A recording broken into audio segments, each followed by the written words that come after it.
Hello అండి, నమస్తే. Welcome back to crazy kitchen vlogs. పెద్దల మాట చద్ది మూట అంటారు కదండి. మన పెద్దవాళ్ళు ఏం చెప్పినా చాలా వివరించి చెప్పేవాళ్ళు.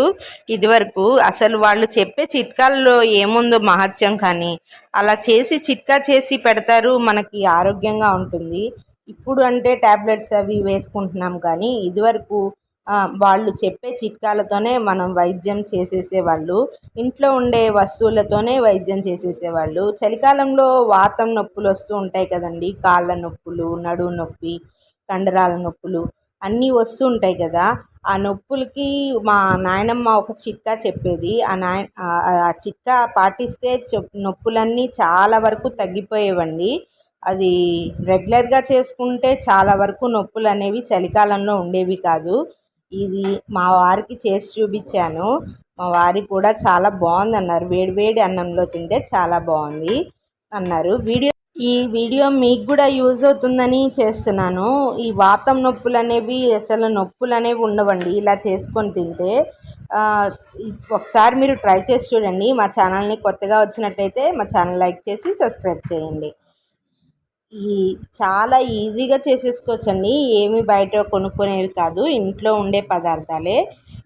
పొయ్యి మీద బాణీలు పెట్టుకొని కొంచెం నూనె వేసుకొని వేడి చేసుకోవాలి. పూర్తిగా వీడియో చూడండి. వీడియో చూస్తే అర్థమవుతుంది మీకు. ఇది వచ్చేసి వాతంకే వాడతారు. మీకు ఎవరికైనా తెలుసుంటే కామెంట్ చేయండి. కొంచెం జీలకర్ర వేయాలండి. కొంచెం జీలకర్ర వేయాలి. జీలకర్ర, ఆవాలు, కొంచెం జీలకర్ర ఆవాలు చిటపట్లాడించిన తర్వాత మనకి ఉన్న మెయిన్ ఇంగ్రీడియంట్ ఇదేనండి. ఇప్పుడు నేను వేసేది మెయిన్ ఇంగ్రీడియంట్. దాంతోనే వాతం నొప్పులు తగ్గుతాయంట. అదిగోండి వెల్లుల్లిపాయలు. వెల్లుల్లిపాయలకి వాతాన్ని గ్రహించే శక్తి ఉంటుందంటండి. మనకి వెల్లుల్లిపాయలు అలానే తినలేం కాబట్టి మా నాయనమ్మ ఇలా చేసి పెట్టేది మాకు. వేడివేడి అన్నంలో తింటే చాలా అంటే చాలా బాగుంటుంది. ఇది ఒకసారి ట్రై చేసి చూడండి మీరు.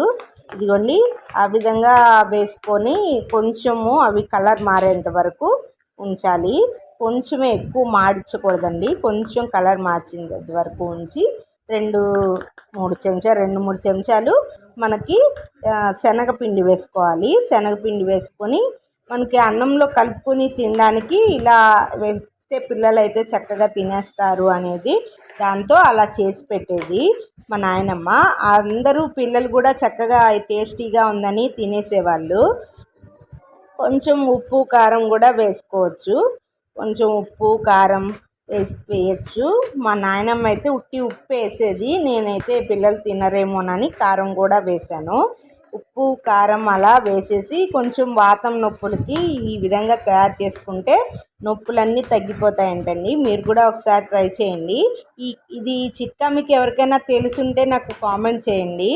మా నాయనమ్మే చేస్తుందని మేమైతే అనుకుంటాము. మీరు తెలిస్తే కనుక కామెంట్ చేయండి. ఇది వాతం నొప్పులకి చాలా మంచిదంటండి. ఇలా చేసుకొని తింటే ఇది కొంచెము వేయంగానే ముద్దలు ముద్దలుగా వచ్చేస్తుంది కదండి. మనకి స్టవ్ మీద అలా ఉంచితే కొంచెం మళ్ళీ లూజ్ అయిపోయినట్టు వస్తుంది. అంతవరకు ఉంచుకొని వేపుకోవాలి. అదిగోండి మళ్ళీ శనగపిండి అనేది కొంచెం అలా లూజ్ అయిపోతూ ఉంటుంది. అంతవరకు ఉంచుకొని స్టవ్ కట్టేసేసుకోవాలి.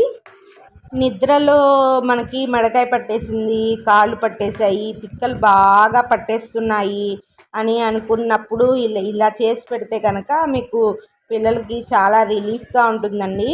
ఈ చలికాలంలో నొప్పులు విపరీతంగా ఉంటాయి. చలికి రాత్రిపూట అయితే నిద్రపోని వాళ్ళు కూడా ఉంటారు. నిద్రలేమి సమస్య కూడా తీరిపోతుంది. దీంతో బాగా నిద్ర పడుతుందండి. ఇది వెల్లుల్లిపాయ ఒకసారి మీరు గూగుల్లో కూడా సెర్చ్ చేయొచ్చు. ఒకసారి ఇలా ట్రై చేసి చూడండి. నచ్చితే మా ఛానల్ని లైక్ చేసి సబ్స్క్రైబ్ చేయండి.